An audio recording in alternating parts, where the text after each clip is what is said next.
After unboxing the glider, I must say everything was packed extremely nice. Bubble wrap was all over the place to ensure the items didn't move, and each part was individually wrapped. Closer inspection of the items, everything is in great shape, except the covering on the tail feathers is a little loose.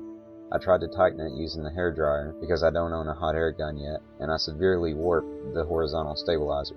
So unless you know what you're doing, I would say just leave it how it is. Installing the horizontal stabilizer is extremely easy and only requires removing and reinstalling a single screw.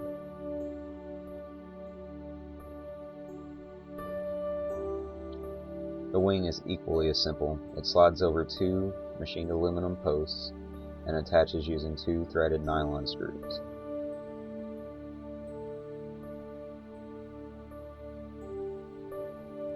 For the electronics, I'll be using an orange DSM-2 receiver with the case removed to save a few grams of weight. I'll be replacing the battery leads on both the battery and the voltage regulator with Mini JST.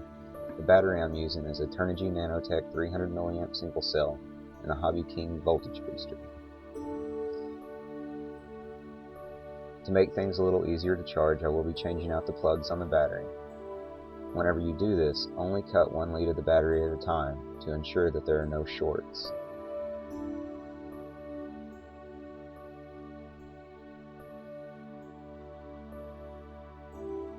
The voltage regulator is extremely flexible, and I was worried about the stress that would be put on it plugging and unplugging a battery after every flight.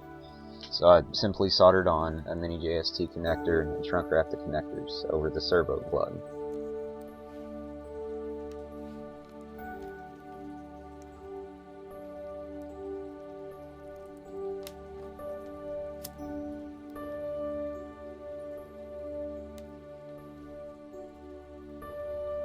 Next, I'll be marking the CG. The manual recommends 80 millimeters from the leading edge. I'm also marking it at 70 and 90 just to give reference points when balancing. In this case, with all the electronics shoved in the nose, it is still extremely tail heavy. This lets me know that it's okay to use some hot glue on the front to hold my electronics. Still, with everything installed, it's extremely tail heavy. After playing around, I found out a nickel glued to as far forward as it could will balance perfectly. And now it's time for a test glide.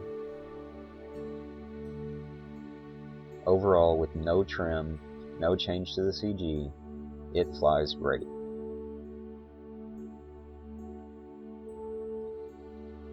I'm extremely impatient, so the day I decided to maiden it, I had a strong 10 to 20 mile an hour wind head on.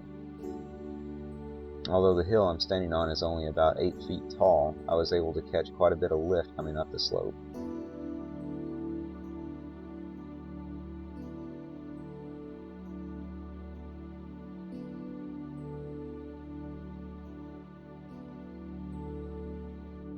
Within an hour of cutting the tape off the box, she was in the air and flying great.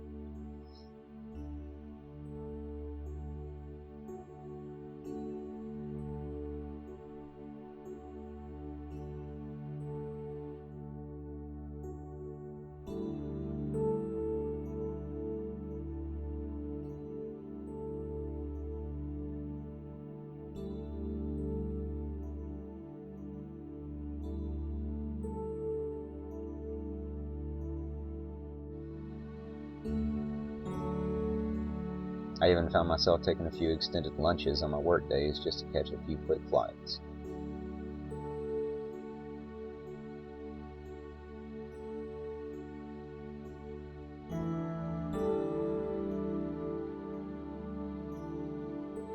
Whatever you do, be careful. It does like to get stuck in trees.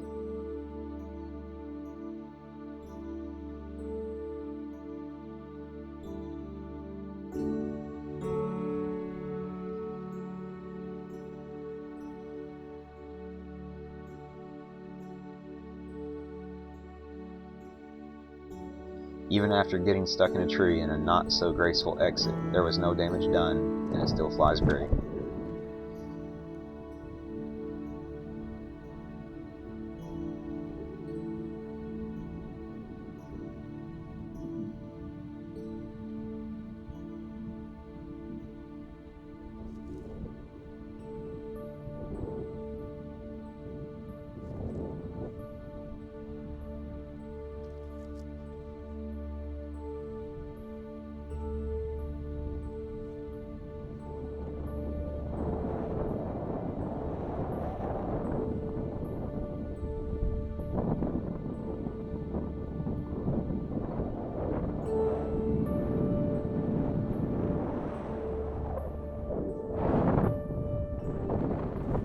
Even on less than perfect catches, most of the time all you have to do is reinstall the hatch.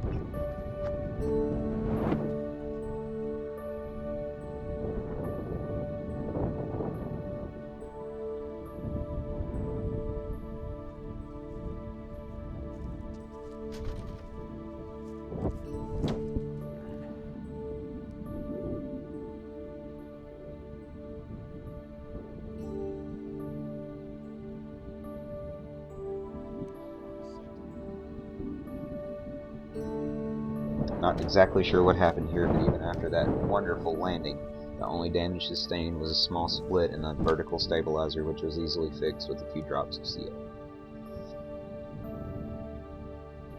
Overall, I know that this is not a full-size DLG, you're probably not going to win any competitions, and it's not going to win any beauty shows. But for the price, this little guy just can't be beat.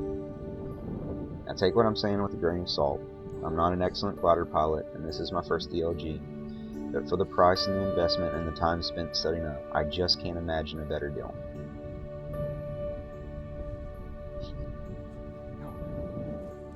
Until next time, happy flying.